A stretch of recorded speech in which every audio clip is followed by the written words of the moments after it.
오늘 저희가 함께 깊이 파고들어 볼 이야기는요. 바로 주식시장의 하락장에 대한 겁니다.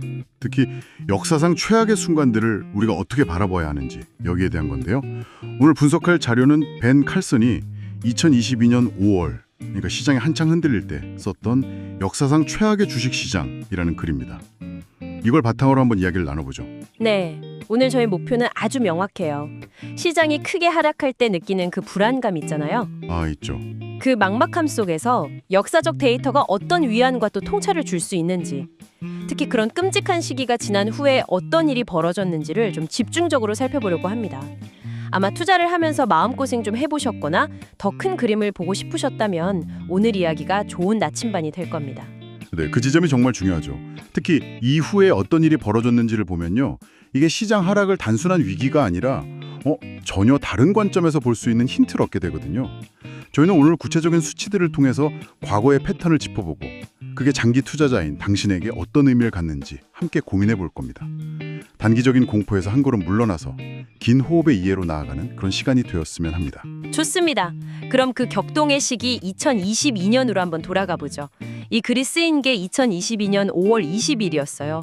바로 그해 1월 3일에 S&P 500 지수가 4,796.56으로 마감하면서 사상 최고치를 경신했죠. 모두가 환호했고요. 네, 그때 분위기 정말 좋았죠. 그런데 정말 기가 막힌 사실은 그날의 2022년에 시장이 빨간불로 마감한 처음이자 마지막 날이었다는 겁니다. 그 글이 쓰인 5월까지요?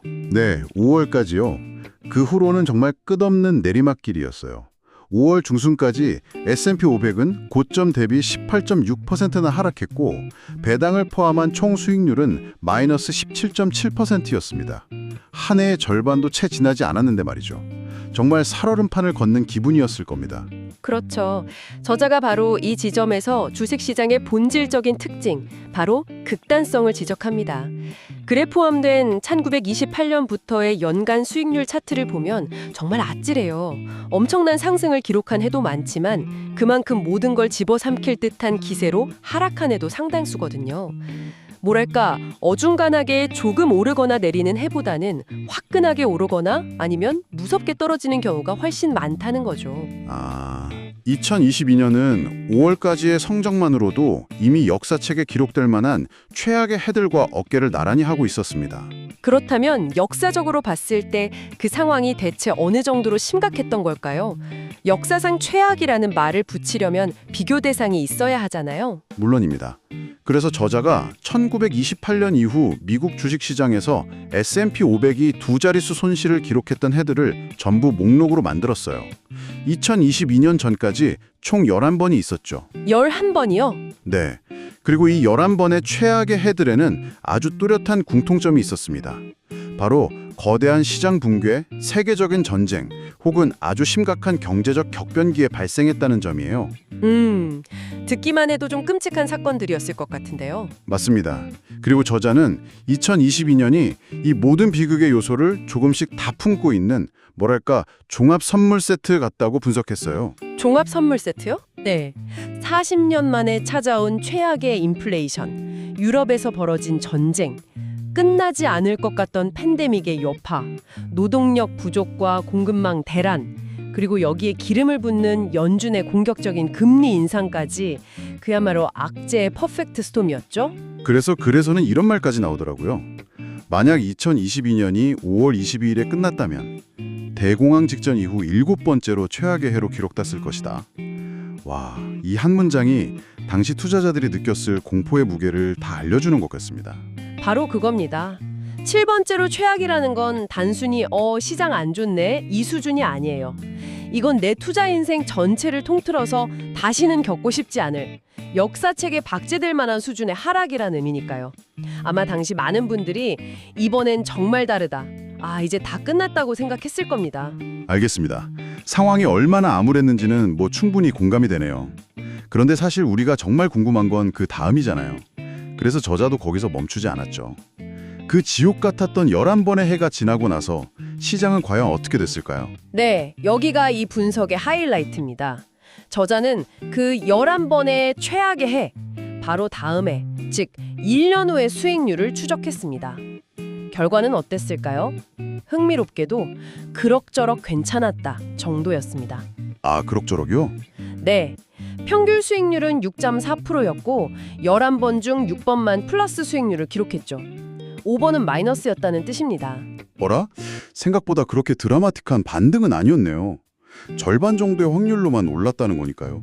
오히려 2년 연속으로 시장이 하락할 수도 있다는 그런 가능성을 보여주는 데이터인데요. 정확히 보셨습니다.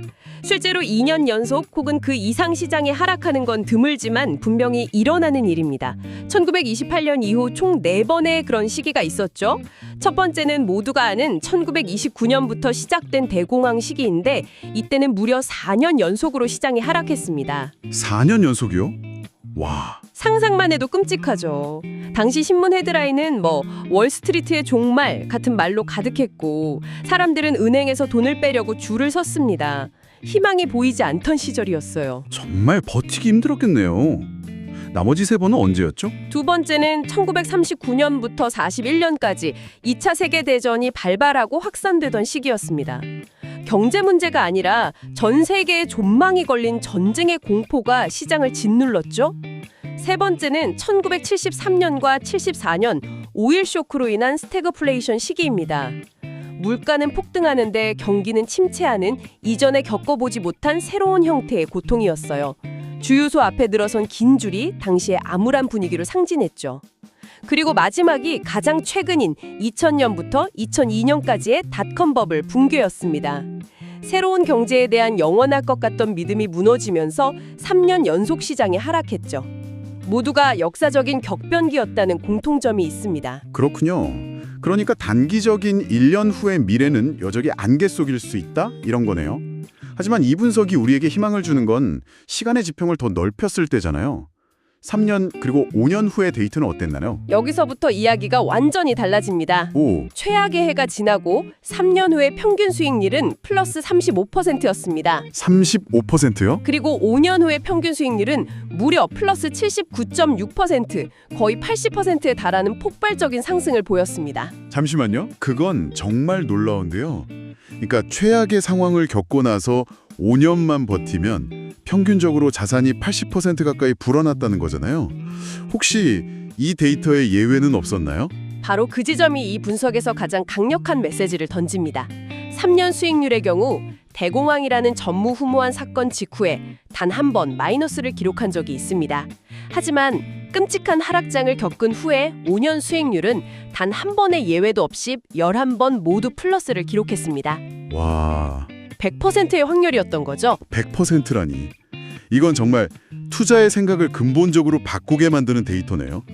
대공황 같은 엄청난 사건 이후에도 5년 뒤에는 플러스였다는 거잖아요. 모두가 끝이라고 생각했던 그 순간들이 사실은 장기적으로 봤을 때 엄청난 기회의 시작점이었다. 이렇게도 들리는데요. 네, 이것이 바로 시장의 장기적인 회복력과 성장 잠재력에 대한 가장 강력한 증거 중 하나입니다. 제가 2008년 금융위기 때 처음 투자를 시작했는데 매일같이 계좌가 파랗게 질리는 걸 보면서 내가 뭘 잘못하고 있는 거지? 이 생각을 수백 번 했어요. 이성적으로는 버텨야 한다는 걸 알면서도 감정적으로는 정말 공포스러웠거든요. 만약 그때 누군가 저에게 이 데이터를 보여줬다면 엄청난 위안과 용기를 얻었을 겁니다. 극심한 고통 뒤에는 그에 상응하는 기회가 온다는 것을 수치로 보여주는 거니까요. 그렇다면 이 모든 분석과 데이터가 2022년 당시 그리고 오늘을 사는 우리에게 의미하는 바는 무엇일까요? 저자는 글의 말미에 아주 중요한 점을 강조합니다. 이 데이터가 미래를 예측하는 수정구술은 아니라는 거죠. 아, 그렇죠. 2022년 남은 기간 동안 시장이 더 나빠질 수도 혹은 반등할 수도 있다고 솔직하게 인정을 해요. 여기서 핵심은 다음 시장의 움직임을 맞히는 게 아니라 투자의 근본 원칙으로 돌아가는 겁니다. 근본 원칙이라면 어떤 걸까요? 두 가지입니다. 첫째, 이미 발생한 손실은 되돌릴 수 없는 매몰 비용이라는 것. 그리고 둘째, 그리고 이게 훨씬 더 중요한데 주가가 낮아질수록 미래의 기대 수익률은 더 높아진다는 아주 단순한 수학적 사실입니다. 투자 기간이 길게 남은 분들에게는 하락장은 위기가 아니라 오히려 원하는 자산을 더 싸게 살 수 있는 기회라는 거죠. 마치 평소에 눈여겨보던 물건이 대대적인 할인 행사에 들어간 것과 비슷하네요. 물론 매장 분위기는 폐업 직전처럼 흉흉해서 선뜻 들어가기 무섭지만 원리상으로는 가장 싸게 살 수 있는 절호의 기회인 셈이죠. 아주 적절한 비유입니다. 여기서 우리는 투자가 얼마나 심리적인 게임인지 다시 한번 깨닫게 돼요. 모두가 공포에 질려서 던질 때 낮은 가격이 미래의 높은 수익률을 의미한다는 사실을 기억하고 원칙대로 행동하는 건 결코 쉽지 않아요. 그래서 이런 역사적 데이터가 필요한 겁니다. 감정이 이성을 지배하려는 폭풍우 속에서 우리를 붙잡아주는 든든한 단 역할을 해줄 수 있으니까요. 결국 저자가 전하는 마지막 메시지는 아주 간단합니다. 인내심을 가져라. 이렇게 2022년의 분석을 오늘 다시 되짚어보니까 시장의 역사와 투자 심리에 대해 정말 많은 것을 생각하게 됩니다. 매일매일의 뉴스 헤드라인과 계좌의 등란이라는 그 소음에서 한 발짝 물러나서 수십 년에 걸친 거대한 패턴에 집중하는 게 얼마나 중요한지 새삼 깨닫게 되네요. 데이터는 명확하게 보여주죠. 시장이 극심한 고통을 겪었던 시기 이후에는 특히 3년에서 5년이라는 시간을 견뎌냈을 때 역사적으로 강력한 회복기가 뒤따랐다는 것을요. 이는 시간이 흐름에 따라 시장이 스스로를 치유하고 성장하는 놀라운 능력을 증명하는 겁니다. 왜냐하면 그 밑바탕에는 경제의 순환, 멈추지 않는 혁신, 그리고 결국 가치를 창출해내는 수많은 기업들의 노력이 있기 때문입니다. 단기적인 시장의 변동성은 마치 비행 중에 만나는 난기류와 같아요. 기내가 흔들리고 불안하지만 그게 비행기의 최종 목적지를 바꾸지는 않죠. 오늘 대화 정말 유익했습니다. 마지막으로 오늘 나눈 이야기를 바탕으로 청취자분께서 혼자 곱씹어 볼 만한 질문을 하나 남겨드리고 싶습니다. 이 글은 최악의 해 이후 시장의 회복에 초점을 맞추고 있습니다. 그렇다면 투자자 개인의 심리적 회복은 어떨까요? 한번 생각해 보십시오. 역사적 데이터를 통해 5년 뒤에는 100% 확률로 회복된다는 사실을 머리로 아는 것과 실제로 내 자산이 반토막 나는 공포 속에서 그 지식을 믿고 인내심을 발휘하는 것은 전혀 다른 차원의 문제입니다. 우리는 오늘 회복으로 가는 길이 있다는 것을 데이터로 확인했습니다. 하지만 그 길을 아는 것과 그 길을 포기하지 않고 직접 걷는 것 사이에는 어떤 차이가 있을까요? 아마 이 질문에 대한 답을 찾는 과정이 당신의 투자 여정을 더욱 단단하게 만들어줄 겁니다.